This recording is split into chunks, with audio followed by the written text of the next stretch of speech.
Hindi film industry के सुनहरे पन्नों में अंकित है एक जीवित लेजेंड का नाम। अगर फिल्म में उनकी मौजूदगी हो तो फिल्म अपने आप ही खास हो जाती है। इन महान शख्सियत की तारीफ है डैनी डेंगजोंगपा। दोस्तों, डैनी का जन्म 25 फरवरी 1949 को सिक्किम के युक्सम गांव में हुआ था। इनकी पिछली 14 पीढ़ियां मॉन्क थी। बौद्ध धर्म के साधुओं को मॉन्क बुलाते हैं। डैनी के 7 भाई और 4 बहनें हैं, जिनमें डैनी सबसे छोटे हैं। डैनी की सबसे बड़ी बहन और उनके बीच 42 साल का फासला है। खैर, शुरू से डैनी पढ़ाई लिखाई में ठीक थे। स्कूलिंग वगैरह सिक्किम में हुई।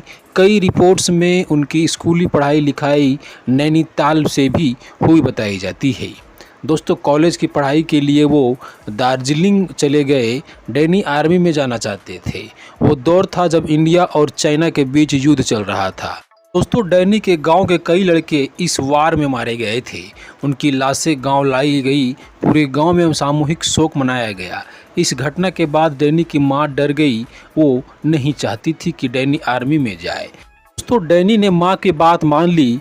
उन दिनों पुणे फिल्म इंस्टीट्यूट, जिसे अब FTII के नाम से जाना जाता है, वहाँ दाखिले की प्रक्रिया चल रही थी। डैनी की सोर्सिंग में दिलचस्पी थी। साथ ही वो बांसुरी भी अच्छी बजाते थे, इसलिए वो अपना करियर म्यूजिक में बनाने के लिए सोचने लगे। दोस्तों, FTII में म्यूजिक तो सिखाया जाता ही था, मगर वो एक्टिंग कोर्स का भी हिस्सा था। डैनी ने एक्टिंग कोर्स में एडमिशन ले लिया। नॉर्थ ईस्ट से होने की वजह से डैनी अलग दिखते थे। उनकी आंखें छोटी थी। अपने एक इंटरव्यू में डैनी बताते हैं कि जब वो FTII पहुंचे तो लोग उन्हें चीनी समझकर उनके ऊपर पत्थर फेंकते थे। उन्हें चीना चीना कहकर चिढ़ाया जाता था। इसलिए उन्होंने बाहर निकलना बंद कर दिया था। वो हॉस्टल में बैठकर दिन भर में 3 फिल्में देखा करते थे। FTII में जया बच्चन डैनी क्लासमेट थी। दोस्तों, ओरिएंटेशन वाले दिन सभी नए बच्चे खुद को इंट्रोड्यूस कर रहे थे।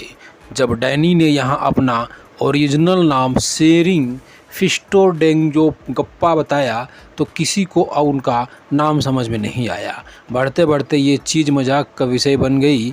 इसी दौरान जया बच्चन ने उनसे कहा था कि उन्हें अपने लिए एक आसान नाम चुनना चाहिए, जिसे बोलने में बाकियों को आसानी हो। तो इस तरह से सेरिंग फिस्टो डेंगजोंगपा बन गए डैनी।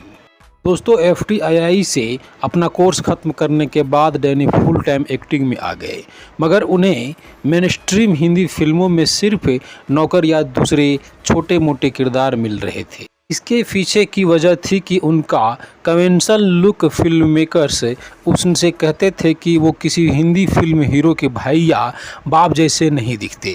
1971 में डैनी के डेब्यू फिल्म ज़रूरत रिलीज हुई।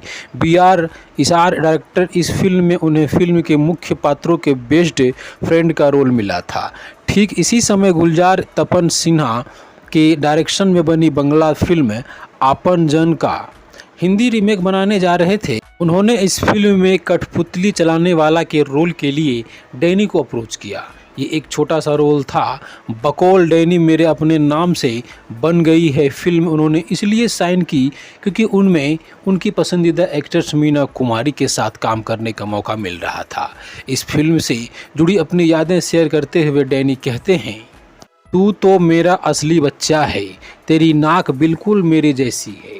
दोस्तों, फिल्म तो बहुत नहीं चली, मगर डैनी नोटिस किए गए। इसके बाद उन्होंने BR चोपड़ा की धुंध में काम करने का मौका मिला। दोस्तों, जब रमेश सिप्पी शोले प्लान कर रहे थे तब फिल्म का बज बनाने के लिए ट्रेंड रिपोर्ट्स में फिल्म के स्टार कास्ट की घोषणा कर दी गई थी। इसमें बताया गया था कि मल्टी स्टारर फिल्म के विलेन गब्बर का रोल डैनी डेंगजोंगपा करने वाले हैं। हालांकि तब तक डैनी और रमेश सिप्पी की सिर्फ बातचीत हुई थी, कागज़ पर कुछ नहीं था। इस बीच फिरोज खान ने तय किया कि हॉलीवुड क्लासिक द गॉडफादर का हिंदी वर्जन बनाएंगे। धर्मात्मा नाम से बन रही इस फिल्म के एक बड़े हिस्से की शूटिंग अफ़गानिस्तान में होने की थी। फिरोज खान ने डैनी को अपनी इस फिल्म के लिए साइन कर लिया। जब रमेश सिप्पी डैनी को शोले के लिए साइन करने पहुंचे तो उन्हें पता चला कि डैनी के पास समय नहीं है। सिप्पी को जो डेट चाहिए था उन दिनों में डैनी अफ़गानिस्तान में धर्मात्मा की शूटिंग करने वाले थे। बहुत कोशिशें होने के बाद भी डैनी शोले के लिए अपनी डेट्स दे नहीं सके। इस बारे में फिरोज खान और रमेश सिप्पी ने बैठकर बातचीत भी की, मगर कोई हल नहीं निकल सका। दोस्तों, इस तरह का अपडेट पाने के लिए आप हमारे वीडियो को लाइक, शेयर और चैनल में नए हैं तो चैनल को सब्सक्राइब जरूर कर दें।